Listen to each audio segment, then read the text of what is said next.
Welcome to the Blogger Genius Podcast, brought to you by MiloTree. Here's your host, Jillian Leslie. Hello, everyone. Welcome back to the Blogger Genius Podcast. Today, my guest is Stephanie Parker, and she's a food blogger, and she has this really cool food blog called Plain Chicken. Now, what's really interesting about Stephanie's story is that she started this as a hobby in 2007. And then she grew her blog big enough so that not only could she quit her job, her corporate job, but her husband could quit his job. And together they run Plain Chicken. So welcome to the show, Stephanie. Thank you so much. So I have been an admirer of you. I found you because you were an early user of MiloTree. Yes. And I saw your blog and I said, oh my God, she's doing something really beautiful. She's doing interesting food. And I loved the name of your blog, Plain Chicken. Thank you. So can you tell the story of how you started and what the inspiration was for your food blog?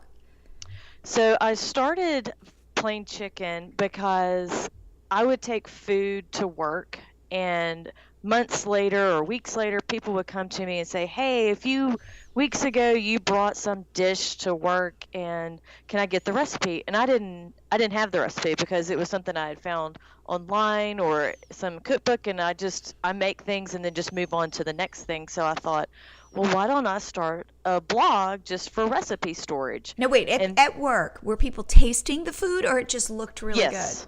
No, they were like, I didn't have a blog. I would just bring food that I had cooked at home because I've always enjoyed cooking. So I would make a dessert, and there's only 2 of us in our house, so I would take the leftovers to work. Got it. And so people would be eating something that I've made, and they would come back later and want the recipe for it, and I didn't have it, or I'd have to go and search for it because I couldn't remember what it was I made and where I got the recipe from. So I just thought, well, why don't I make a blog and just keep track of all the recipes that I'm making there? And so that's kind of what I started. And so I went to blogger.com and got a free website. And this is in 2007? In 2007. Okay. And I was sitting there and I'm trying to figure out what to call it. Okay. And so I'm like, I don't know, what should I call this? So I just started brainstorming names, and I came up with Plain Chicken because when I was growing up, I was a very picky eater. I really only liked plain food. And so when we would go on vacation, you're sitting at the table and your parents are there, and I had my little brother, and my dad would say, hey, so what's everybody going to get to eat? And before I could even answer, my little brother would say, plain chicken. And it was true. I just liked chicken on bread or just plain chicken. And so I thought, well, that's a funny kind of name. I'll just name it Plain Chicken. And so it just started that way. And then as Pinterest came along, that's when my blog exploded. I started when Pinterest was still in, I guess, the invitation stage. Yep. And so I went from getting, just 100,000 views a month to over 100,000 views a day. Oh my gosh. Wow. Yeah. That's incredible. That's Yes. incredible. Okay, so wait. First of all, when you were coming up with Plain Chicken, and it is funny, did you think to yourself, oh my God, people are going to think there are only plain chicken recipes? No, because I never thought that I would do this as a job. Okay, so it was just you. So now knowing that, would you have named your blog a Plain Chicken? If you were starting a blog today, food blog. Yeah, I would. Okay. I would. People think that it's chicken, but once you're on the site, Yes. I like to say it's anything but plain chicken, but it's everything. And I think once you're on the site, and like if you're on Pinterest and you're seeing my recipes, it's plain chicken, but you see it's a steak. And I to be honest, first of all, my daughter is the pickiest eater on the planet, so I totally relate to the idea of plain chicken because we order that a lot in restaurants. And Right. also I like that it's playful. Yes. I do. I like that we obsess about naming our blogs, and we don't want to lock ourselves in with our name, that kind of thing. Right. But I like that there is something kind of like winking at the camera a little bit. Right. And since I started it so early, before people were blogging, basically, Right. I didn't worry about all those things. I just went with what I liked and what I thought was fun. Yep. And so there wasn't there wasn't I want to say a ton of like analytical thought behind it. It was Right. just, this sounds fun. Right. And so that's what I'm going to be. Got it. Now, did you teach yourself to take photographs? I did. And how was I that? taught it's a learning process, obviously. Okay. When I started it, just as recipe storage, and then I saw there were food blogs out there. So like some of the first ones I saw were the Pioneer Woman, Yep. and Jenny at Picky Palette. I followed her from like her beginning as well, and Bakerella. Uh-huh. And so you see their photographs, and like their photographs from when I was looking at them till they are now have also improved greatly. Yes. But it was just like, oh, here's this whole world. And so I need to make recipes, and then I need to take pictures. And then it got to be where, okay, I need to make them better. I need to figure out how to get the lighting right, get the, the setup right. And it just became something as I started blogging and it started getting larger, that it was something that I started focusing on. And then once I started doing it, I just really enjoyed it. So it just became like a challenging hobby. And like and with Pinterest, you can see a lot of ways people are photographing things, and you can go, oh, well, that's an interesting angle. Maybe I should do something similar to that. Or, you just see, and you just kind of get brainstorm from seeing other people's photos, and you don't copy them because you're not making the same recipe, but you go, oh, overhead shot. Okay. Right. Or super close-up shot. Oh. Right. Or, spoon shot. Right. Or a drizzle photo. So you just go, okay, and you see what people like, and you go, okay. And it's just kind of experimenting as well. Like with mine, I know that, like the pour shot might do better than a far out shot, or the zoom shot is what people really like, and that's what really draws them in. And so you just kind of experiment and see what your audience likes, and then you kind of focus on that. And then I also worked on, upgrading my camera. Right. Wait. Can we talk about and the macro Yeah. lens? When I Yes. discovered a macro lens doing Yes. food, my life changed. Yes. I shoot a lot with a 100mm lens. Okay. Because it gets me the close-up shot that I want. Yep. And then I also have a 24-70 lens. This is like my everyday lens for the larger shots that I want to get more of the food in, and it has the ability to get a smaller aperture for it. Yep. So if I want the blurry, beautiful, the dreamy background. Yes. But with food, I try not to pick like one single focal point, because then kind of the rest of the, if you get too blurry, then like the dish itself is blurry. So you just want to make sure you got to work on making sure that like what you want in focus is in focus, and then everything else is the blurry, because you can sometimes, if you focus too much in on one spot, like on the corner, then everything else is blurry and people can't see the food. So it's just a give and take. At what point then did you start to think to yourself, oh, this could be a business? So I was at an Auburn football tailgate. Okay. And I had a friend that I met on the internet who emailed me, and she's like, hey, we're going to be in Auburn. Can we come by the tailgate? Sure. So she's a blogger, and I had seen some of her recipes, and we were talking at the tailgate. We had never met. And she's like, I was like, so what do you do, besides the blog? She goes, I only do the blog. I'm like, excuse me? She goes, no, I only do the blog. I'm like, well, and this was so rude, but I was like, how much money do you make? Not meaning tell me how much money you make, but I mean, like, how much money can you make doing this? She's like, well, I make as much money as my husband did when he out at his first job out of college. I'm like, are you kidding me? Can you tell how much? Can you share how much she said she made? She didn't tell me. She just told me that she okay. made as much All as her husband did when he graduated college. Got it. And so I was like, that's insane. I was like, so how do you do that? And so she started telling me there's ad networks and all those things. And so I started being like, well, I got to figure this out. And so I found it. I don't even remember the first ad network I was in because it was so long ago. Right. And so I got an ad network, and I started making a little bit of money. And then I got into, at the time, BlogHer. Yep. And my first month on BlogHer, I made 3 times as much money as I made being a corporate controller. No way. Yes. And so I hated my job because it had changed, and I just hated it. And I thought to myself, why am I sitting here making myself miserable when I could be making money just doing the blog? So after a couple of months of being with BlogHer, I was able to, I quit. And then a year later, my husband quit his job. To work with you. Yes, because I was making enough money that we didn't need his corporate income, and then that way he could help me do things with the blog. And then I traveled, and I wanted him to travel with me, and so he didn't have enough vacation to take a week off every month to go somewhere. So what was that like when he first came home? Because that's always like the blogger dream is, I start my blog, it's so successful, my husband quits his job and he works with me. And what was that like when he did that? I was reading your bio. So in like 2013, he quit his job. He so quit you his guys job. have been together working for 5 years. Yes. What's that like?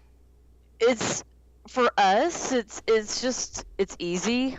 It is hard being with somebody 24/7. Okay. Because we're in the house together. Yeah.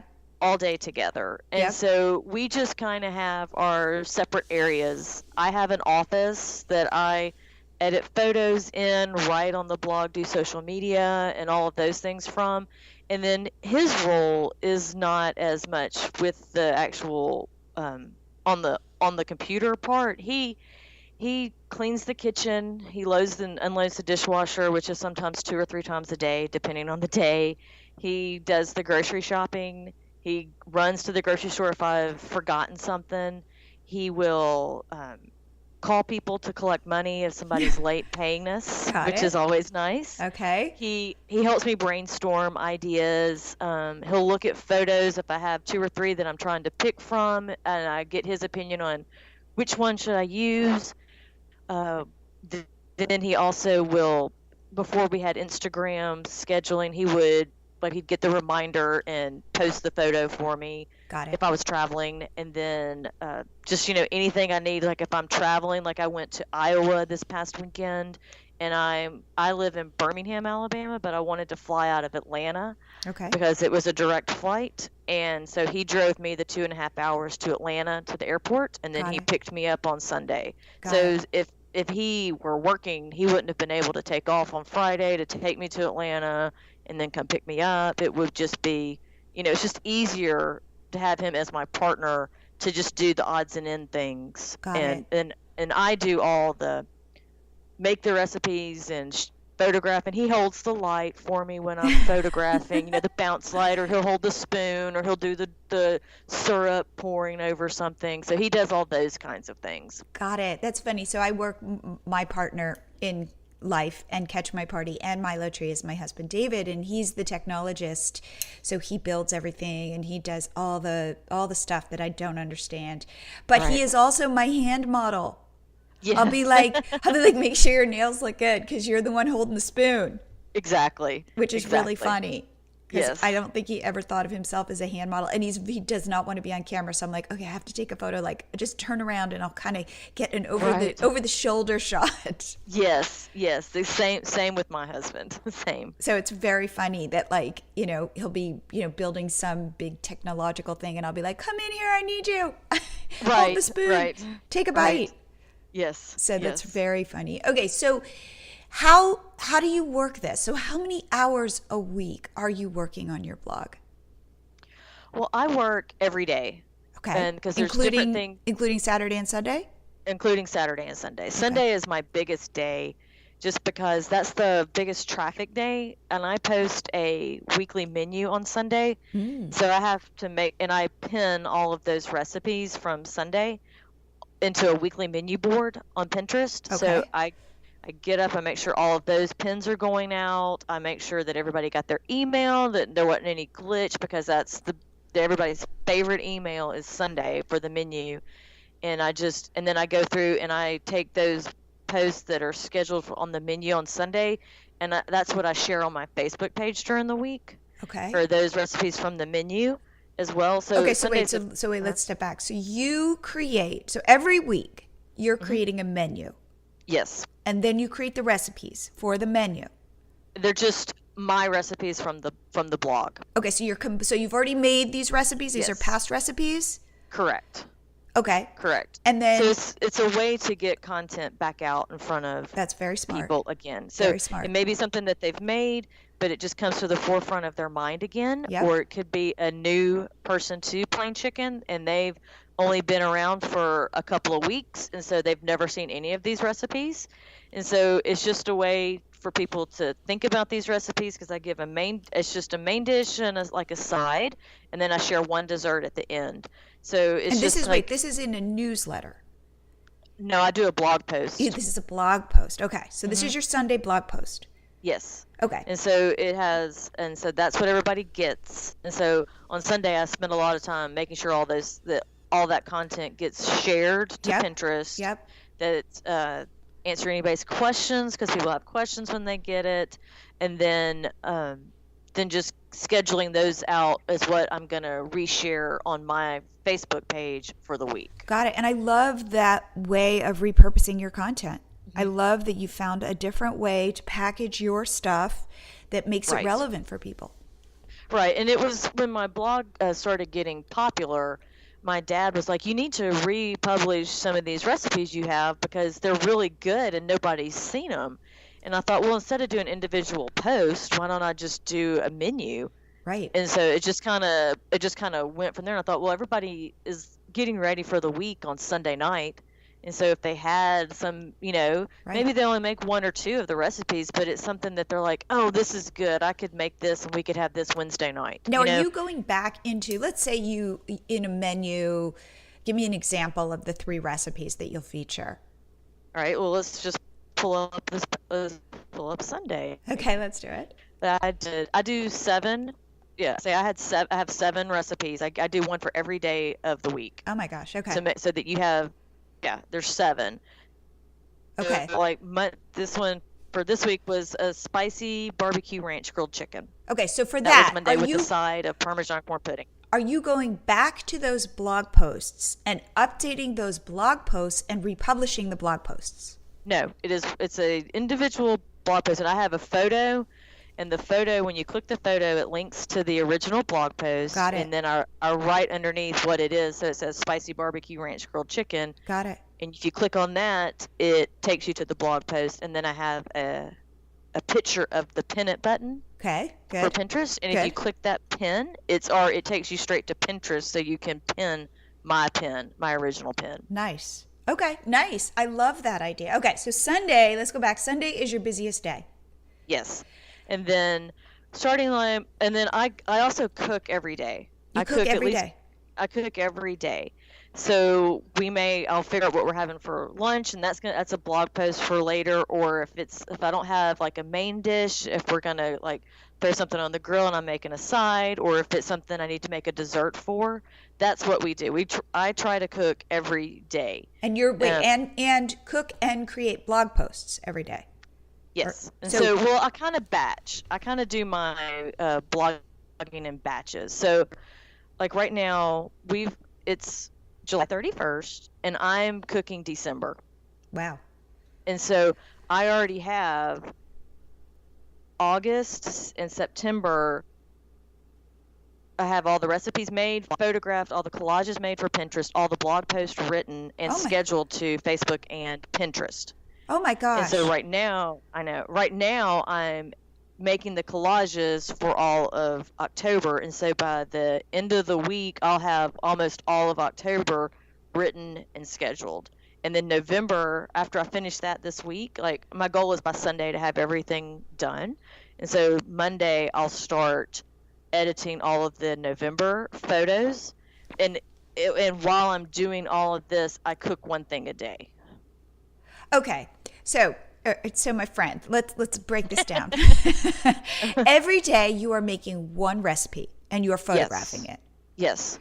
Then, okay, so that is 7 recipes a week or 5? So I work 7 days. Okay, so because we don't have kids, so there's no weekend. Got it. Okay, so you are making 7 recipes a day. Are you pushing out one blog post with a new recipe every day? I post 7 days a week, but I only have 4 recipes a week. I post recipes on Tuesday, Wednesday, Thursday, Friday.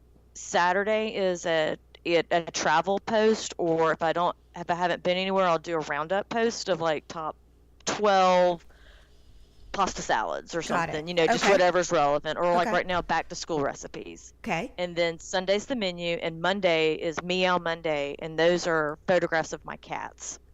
That whole post is photographs of your cats. It's just like we now have 4 cats, and so it's one photo of each cat, and then I have sponsored posts for me on Monday. So if there's a sponsored post, I'll post the pictures of the cats, and then the sponsored content below, whether it's food, cat litter, or whatever.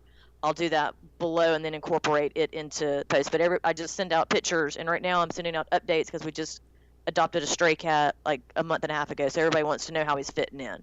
So gosh. That's what it is. So wait, okay. So you will do, so one of the ways, so you're monetizing via Yes. ads Yes. and sponsored posts, sponsored content. Yes. So brands Yes. will come reach out to you and say, hey, can you use my tomato sauce in a recipe?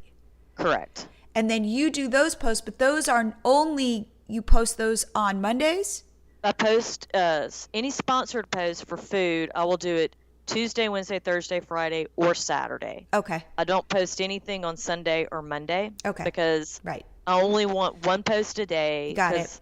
And I don't want, and people who are followers of my blog know Sunday's the menu, Monday's the cats, and then recipes are the other days. Oh, I love that. As soon as we get off the phone, I'm going to go, because I didn't realize that. So I'm going to go back and check that out. Now, do you think that people, explain to me the relationship you have with your audience through your cats?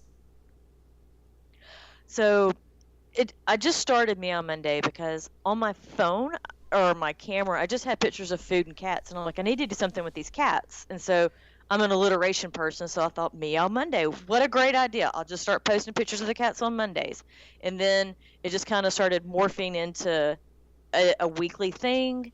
And now people will comment on the blog. They'll email me pictures of their cats. Oh, that's so funny. Yes, they'll send me pictures. They'll ask me questions they want to know. Like this week, I had just gotten back late Sunday night from a sponsored trip, and I didn't put the update about our new cat in the post. And somebody sent me an email. They're like, what? No Nacho Man update this week? That was my favorite part of me on Mondays right now. And so I'm like, oh my gosh, funny. I'm so sorry. So I emailed her back an update, and then I went and put it back on the blog because I knew other people would be sad. And so it's like I have an obligation. I feel like I need to help these people. They're like, and I get emails or comments. They're like, me on Monday's the only good thing about Monday. Wow. That is so it's so just funny. That's great. People love cats, and They so love cats. I also get negative comments, but I just, I'm like, you just ignore those people. Yes. Yes. Yes. But if you don't want to see the cats, it's not a law that you have to come every Monday and look at me on Monday. It's a choice. Okay, so you can choose not to. So if you were to add up the hours you work on your blog every week, what would you say? Honestly. I probably work at least 80 hours a week. Okay.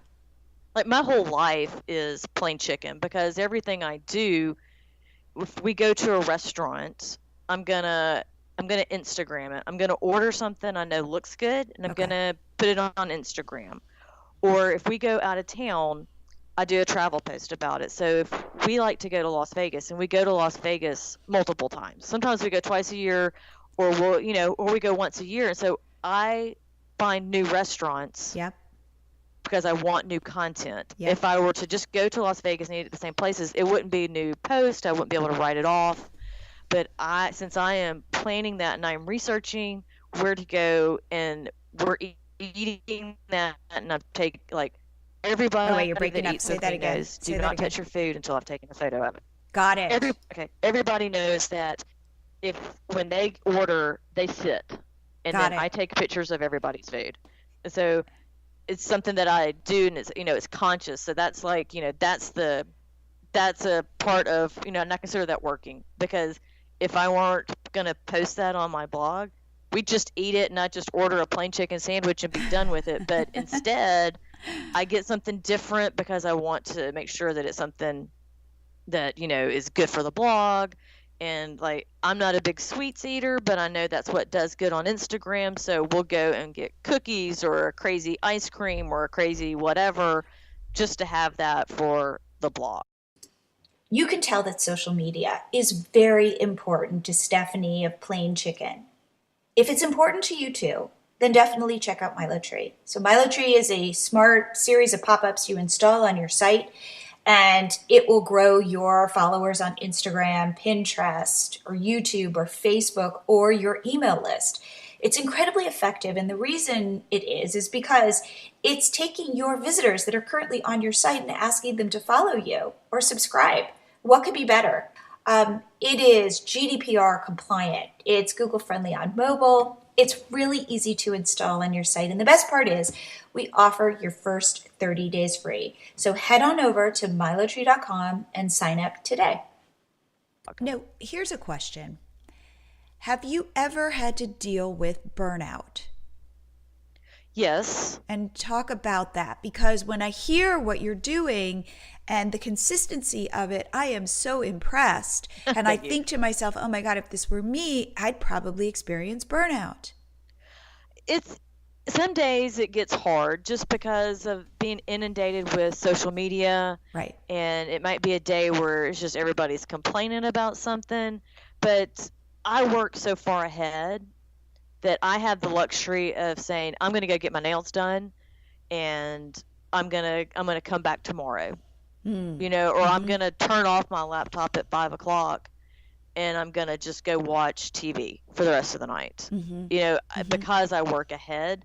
And that's why I like to work ahead, because if I want to go get my hair done and then go to stop at Pottery Barn on the way back, I can, because Right. I don't necessarily need to, I have enough content that I can take that day off, I have enough time, like I could just say, hey, let's go to Atlanta for the weekend so that I can clear my head. It's really just about taking a step back, usually just like a day, and just saying, I just need to get out, do something fun, and, come back tomorrow. Got it. That's, I agree. I have to do that as well. And the nice thing about being your own boss is you get to do that. The Absolutely. hard part, though, is you're also the one who's up at 2 a.m. going, oh my God, this is all on us. Yes. I can't phone it in.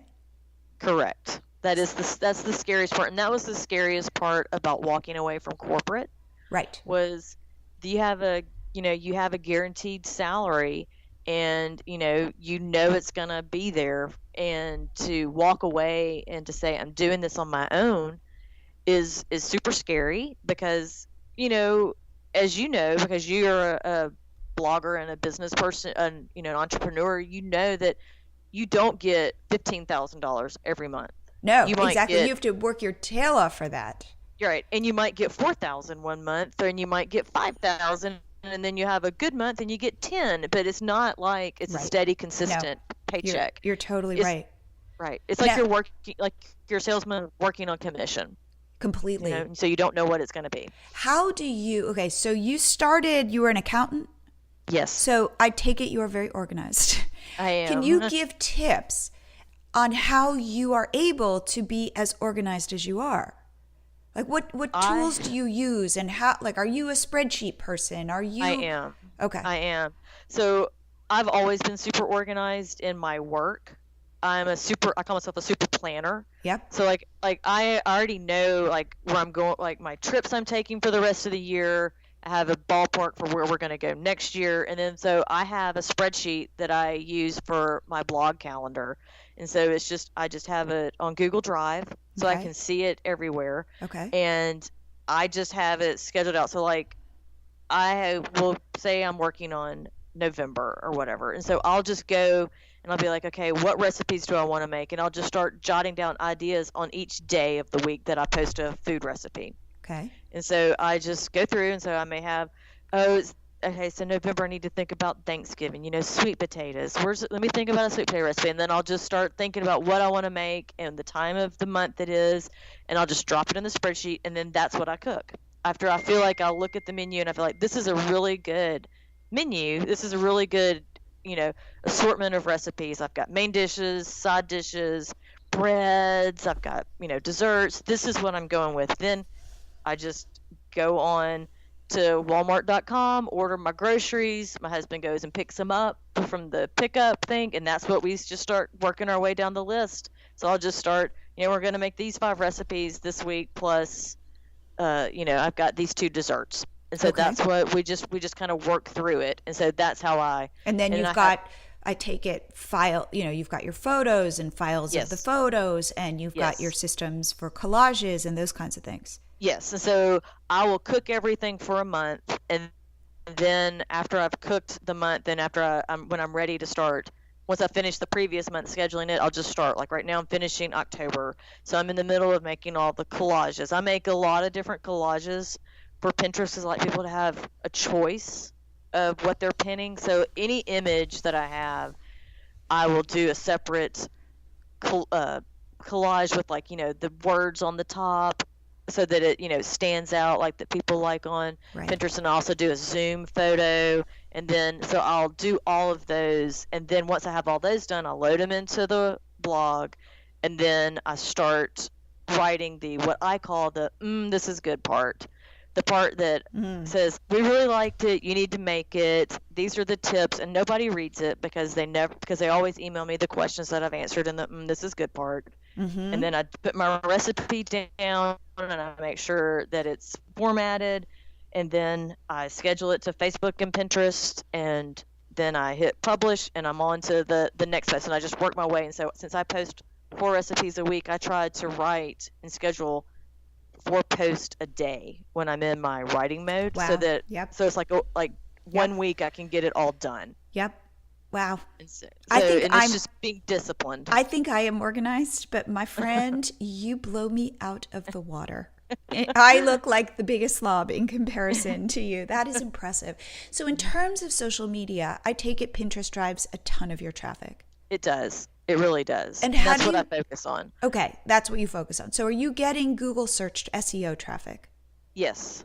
Okay. I have a lot of direct traffic as well. Ooh. I have a large email list. I have almost 200,000 people. Wow. And so they come direct from there. And how often are you sending newsletters? I don't ever send a newsletter. I just have I only have my RSS feed. Can you explain what that is? So every time I post, your blog makes a feed, it creates a new post in your RSS feed. And so I have my email service set up, so every time it notices a post in my feed, it will automatically send an email out to all my email subscribers. That's terrific. And I have my email list segmented into 3 categories. Okay. Cats, food, and travel. Okay. So if you initially get all 3. Okay. But if you unsubscribe on Mondays, you'll never see another cat. But you'll still get the recipes and the travel. Got it. And if you don't want the travel, you can unsubscribe to that and just get cats and recipes. So there are 3 individual feeds for each subscriber. Got it. So that I didn't want people to, if they want the recipes but don't want cats, I didn't want them to not get the recipes. So what email service do you use for this? I use ConvertKit. Okay. I have looked at other ones because I have a large list and I send out every day. Some email providers have limits on how much you can send. Like MailChimp, they charge you per email, and so it's so astronomical for what I would be sending out. But with ConvertKit, I get unlimited emails. I've looked at, I know a lot of people are using MailerLite, but and I've talked with them several times, but they will automatically create an email for your RSS feed, but I would manually have to go in every day and hit send. Got it. And for me, that's a deal breaker, just because I'm going to be in Italy next month.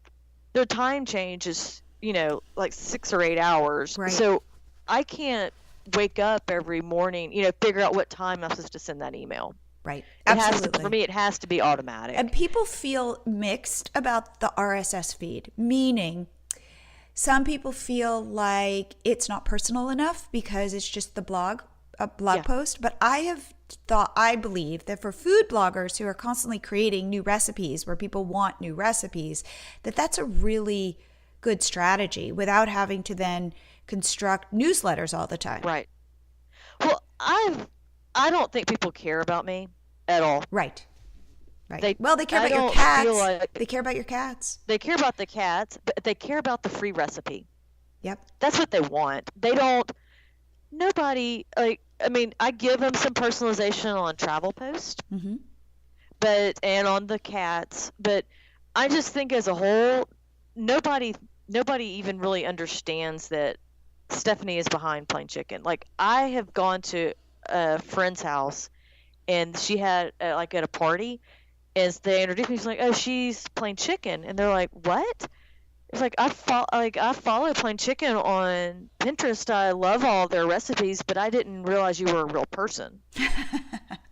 And so that's kind of, and I'm on Pinterest, which is what everybody knows me for being on Pinterest, and so they just know plain chicken. That is so and so they don't. Yes, I agree. They don't have any concept that Stephanie's sitting at her desk in her shorts and t-shirt every day, doing this for them. Yep. They just they just want to come and get the free recipe. Yep. And so the personalization, I get it, but I think bloggers sometimes put too much thought into what they're doing. I don't want Pottery Barn to email me and tell me what's going on in their life. I want Pottery Barn to send me the coupon code for free shipping. Yep. I mean, Williams-Sonoma, send me the email that tells me with $49 I get free shipping. I don't care what you're doing in your corporate office this week, Williams-Sonoma. And that's I just view myself as a brand. Yep. Not as a person. It's funny. I think that there are different categories of bloggers. So Catch My Party, we have a blog. We have a lot of user-generated content. Nobody cares. I say this all the time. Nobody cares about me. Or MiloTree. Nobody cares about me unless I can provide value. So I'll go somewhere like to a friend's house, or another mom will be talking and somebody will say, "Do you know she's behind Catch My Party?" And they're like, "What? I use that to plan parties." And I'm like, "Yeah, that's our site." And it's like no concept of kind of what we do or anything. And sometimes somebody will say, she's a blogger. Like, I'm this cute mom blogger, who does this as a hobby. Yes. And I'm like, no, this is our business. Right. I do think blogger has a negative connotation to it. It has a cute connotation. Yes, cute female. Pretty things. Yes. Pretty things. So when I tell people I'm a blogger, they'll be like, "Oh." Right. And you're like, "No, it's okay." serious. It's like whatever. If you saw my bank account, you'd be like, "Now how do I start blogging?" Totally. Absolutely. It's so funny. But I think that, again, I once went to a dinner. And there were a ton of these style bloggers, and they were like in their 20s, they were, moving in with their fiancés and decorating their apartments, and their followers loved every little detail of their lives. Right. And it was a real, it was eye-opening, because I realized that different bloggers have different audiences, and the audiences want different things. So your audience wants a recipe, period. They just want the recipe. Yep. Mm-hmm. And mine want party ideas, the end. So it's just interesting to understand that and to not take it personally when you recognize that for some people like you and me, our audiences don't care about us. Right. And that's okay. Right. And I know they don't care because they don't read the words I'm writing at the top of the recipe. Right. They only go to the recipe because they ask questions that I have specifically answered up in the top before they got to the recipe. So I know they don't read it. Right. So if I were a food blogger and I wanted to grow something like plain chicken, and I know you've been at this for a long time, but what would you say? For example, would you say focus on Pinterest? Would you say video? Like, I don't want to put words in your mouth, but what would you recommend? I would recommend really grow your email list. That's really the only thing you own. Okay. There's no algorithm for that. There's no, correct size for that. You're not going to create images for Pinterest that are long images, and then they're going to go, "Oh no, we want short images." You own your email list, and you have access to those people. They've chosen to hear from you. And so if I could have started growing my email list earlier, I totally would have, because once I started focusing on it, it grew, and that's where like when all this change happens with Google and they're changing their search, you got to have this on your, certain things, or you won't show up in SEO. It doesn't affect my traffic because I have such a large email list that I get a lot of direct traffic. That's terrific. And then, yeah. And so, I mean, but then like for me, you'll just have to do things and see where you're getting your traffic. And that's where you put your focus in. You don't listen. It's hard to block out the noise of other bloggers, but you have to look at your traffic and you go, I get all my traffic from Twitter, which is crazy because it's not going to happen, but just say you do. Then you focus on Twitter. You don't listen to the cool kids who are doing Facebook. You say, that's not where my people are. My people are here on Twitter, or my people are on Snapchat. You do where your people are and try to just block out the noise of everybody else. Like, I do think video is important now, because I don't think just for Facebook, but I think that like brands want video, and they don't even care. It doesn't have to be high quality. They just want the content, because that's where the world's going, is video. And so that's, if that's what you need to do, then that's where you go. You have to just don't listen to what works, what other people are doing and then all the cool bloggers are doing. Look at your individual traffic, and you have to march to the beat of your own drum if you want to maximize your traffic. Yes. And are you doing video? I have video. I've done some myself, but then I have a lady that does videos for me. So because it doesn't cost a lot of money to have somebody make you a video, and it's not worth me taking a day out of my schedule to do a video. But like if I had a sponsored post recently and they wanted a quick turnaround, so I did the video. It takes, half a day, and it's easily doable. But if it's not a super quick turnaround, or if it's not something, like I'm just setting them out as scheduling in Facebook, then I just have this lady that does a really great job, and she does, the tasty style videos. I don't do with ones with me on camera. Got it. Going through the recipe. Yes. Got it. And can we talk about MiloTree? Yeah. What are you growing using MiloTree? I use it for social media. So I have it cycle through Facebook, Pinterest, and Instagram. Got it. And because those are the places that I like. Places. Mm-hmm. And it's really helped with Instagram, especially because and I like it because it's not intrusive. It just slides in, and it's easy. It's easy to see the X to close. So I've never gotten a single complaint about it. That makes me happy. I get happy. Complaints about everything, but nobody complains about it. And I've had so many bloggers in groups are like, Stephanie, what are you using, that thing that shows your Instagram, or depending on which one they saw, that shows your Pinterest? I'm like, I'm using MiloTree, and I send them the link, and they're like, that is awesome. Oh, wait, are you an affiliate? I'm not. Okay. I'm not. I know I should be. You should be. Yeah. But I just, it's MiloTree is so unobtrusive, and so it's not something that people. It's not on top of my recipe. It's not anything. It's just right there on the side. And even on mobile, it's so easy to see how to, click off of it, and it's, very well labeled. It's not like some of things that are like, where's the X? I can see it. Yes. And then, but it also, people may come from Pinterest and it may show them Instagram. So they're like, oh, I'll follow that, or it might be my Facebook page. So they might go over and like the Facebook page, but it hasn't like, I haven't gotten like double the amount of followers in a month, but it's a steady growth of people that I think would not have followed me on a different social media platform will follow me because they see that come through. Right. And it's food bloggers really like it. That's one of our biggest user bases is food bloggers. Yes. And again, I think because social media is so important for food bloggers. It is. It really is. So Stephanie, I have to say, thank you so much for being on the show and for sharing what you do, and for your success and your organization. Like, I'm still thinking about that. I really am impressed with how you've been able to create this life for yourself. It's amazing. It's not something I ever thought would ever happen.